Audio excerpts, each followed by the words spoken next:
white people who haven't necessarily done too much research and done the personal work to navigate these conversations tend to take things very personal. And so when you're bringing up these things, that's how they receive them instead of a conversation to talk about and recognizing where they do or don't play into those dynamics or having that recognition. So I think that's one of the things, because I think when we also talk about capacity, we also talk about skill set.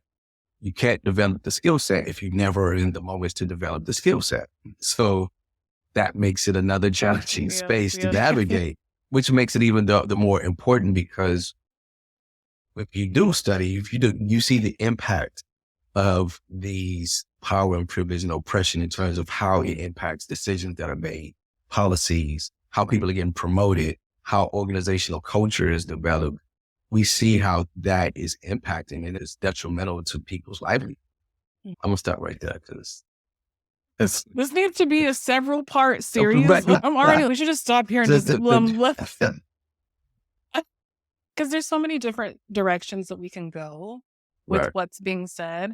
Maybe it's our responsibility to make sure that it's clear, close loops on things that might need to be closed, but that's fine. We can just go with where we're going. Yeah. But I really do appreciate, and I feel like you do this a lot. You bring up the people's capacity and skill set, the work that they've done. And I appreciate your candor. I don't mind saying specifically who we're talking about. If it's white people, it's white people. If it's a different group, it's a different group. I think that's part of normalizing just saying it. It's to me, people also avoid saying white people in addition to other terms, which is really interesting because there are organizations, there are people that are committed to making a change. It could be many types of change overall so that we are more socially conscious. And people want to do that. But like you said, when it comes to really entering into the space and feeling what it feels like to even say words and name stuff and sit in it with other people, it's hard to even do that. So if people are struggling with even saying and acknowledging the terms, it's hard to do anything with it. And I have found it fascinating that a lot of the work that I do to even help people get to the point where they can really work on their relationships is not necessarily having traditional trainings, but having experiential experiences where we're saying it, I'm saying it, you can say it. Let's say it out loud. That's really the practice. And it's just, can you say it? What does it mean? Can you say this in your own words? Talk with your partner about it. Let's come back. Can you explain it to?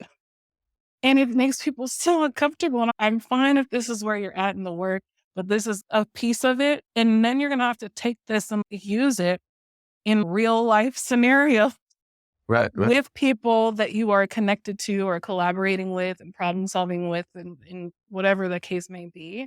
There's just something about saying the words in general that really jars people. And go ahead. To that point, because I think when we talk about how folks don't know how it's going to be received, like even being in different spaces, and it's like, do I say Black? Do I say African American? Like, which one is the appropriate? And I always tell folks, just ask. Because you got some people that'll be very staunch, some Black, or on the other side, hey, I'm African American.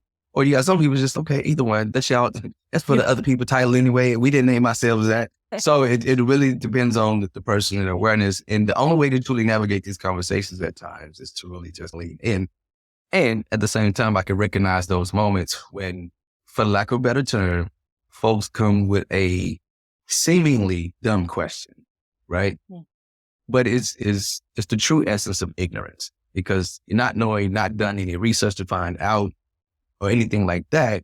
And so it's truly just ignorant, but it's almost like, when you think about where it comes from in terms of the lack of humanity that is gone from a general space in terms of how somebody else might be receiving it.